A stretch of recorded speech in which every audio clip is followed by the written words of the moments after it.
Hello viewers, welcome to my Nupur's kitchen. Happy Holi everyone. তো আজকে আমি একটা নতুন ধরনের রেসিপি নিয়ে চলে এসেছি। দেখতেই পাচ্ছেন এখানে আমি চিকেন রেডি করেছি। তো চিকেনটা দিয়ে একটা সুন্দর ডিশ বানাবো। এটা হচ্ছে হরিয়ালি দাম মুর্গ। তো এই রান্নাটা করার জন্য আমি চিকেন নিয়েছি 500 গ্রাম। তো চিকেনের সাথে আমি 2 চামচ টক দই আমি দিয়ে দিচ্ছি। তার সঙ্গে আমি এটা যেহেতু আমি ম্যারিনেট করে রেখে দেবো, দিয়ে দেবো আমি সামান্য নুনটা বুঝে দেবেন, যেহেতু এটা ম্যারিনেট করছি। তার সঙ্গে আমি এখানে দিয়ে দিচ্ছি হাফ চামচের মতন ধনে গুঁড়ো, দিয়ে দিচ্ছি কাশ্মীরি লঙ্কার গুঁড়ো সামান্য,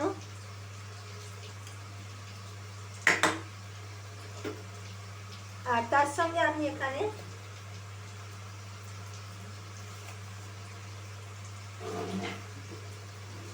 মিট মশলা সামান্য আমি অ্যাড করছি।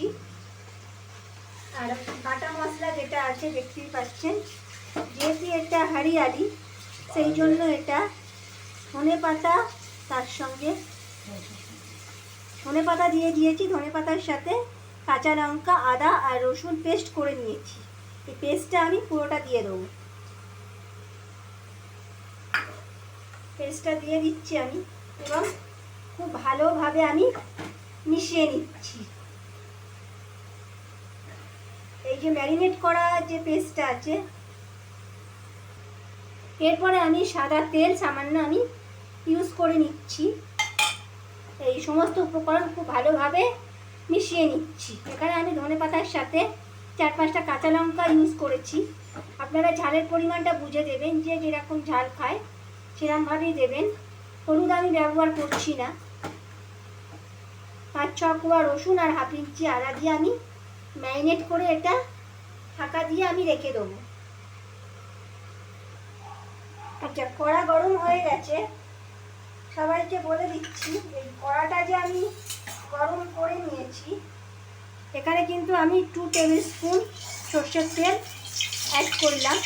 কড়ার মধ্যে 2 চামচ সর্ষের তেল আমি অ্যাড করলাম।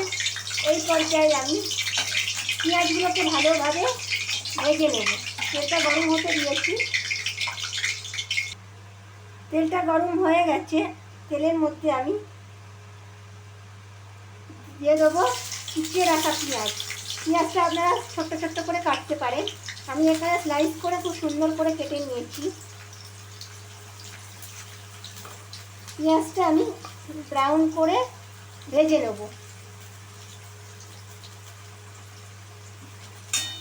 গ্যাসের ফ্লেমটা একটু কমিয়ে রাখবো, পেঁয়াজটা যেন পুড়ে না যায়।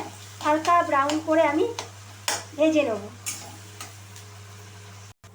পেঁয়াজটা আমার ভাজা ভাজা হয়ে এসেছে।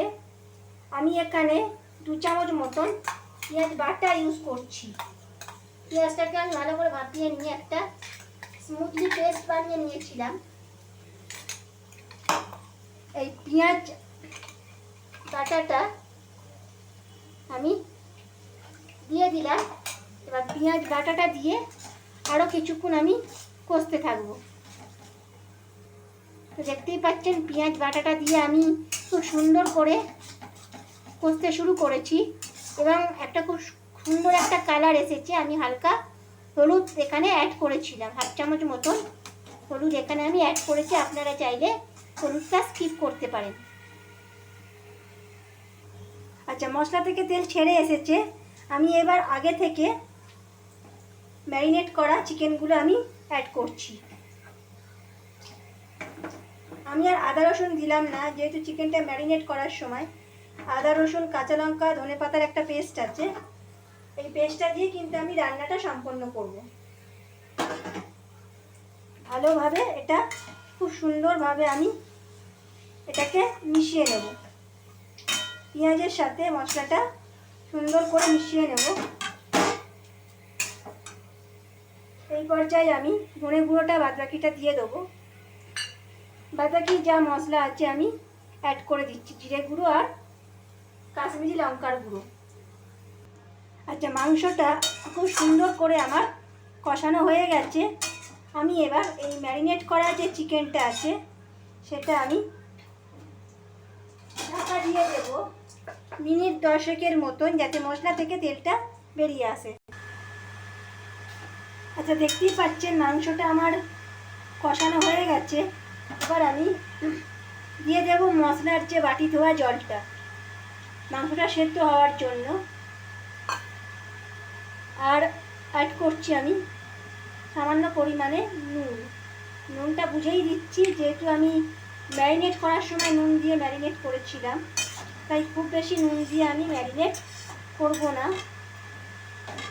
এবং এই জলটা দিয়ে আমি জলটা খুব বেশি দিলাম না, বাটি ধোয়ার জলটা অল্পই ছিল, সেটাতে আমি দিয়ে ঢাকা দিয়ে দেবো। এবার আমি কিছুক্ষণের জন্য ঢাকা দিয়ে সেদ্ধ হতে দেবো। যা দেখতেই পাচ্ছেন মাংসটা আমার সুন্দরভাবে সেদ্ধ হয়ে গেছে, গ্রেভিটা মরে এসেছে। এবার আমি সামান্য গরম মশলার গুঁড়ো আমি অ্যাড করছি। এই গরম মশলার গুঁড়োটা দিয়ে গ্যাসের ফ্লেমটা আমি কম করে দিচ্ছি। আর আগে থেকে কুচিয়ে রাখা কয়েকটা ধনেপাতা আমি ওপর থেকে ছড়িয়ে দিচ্ছি।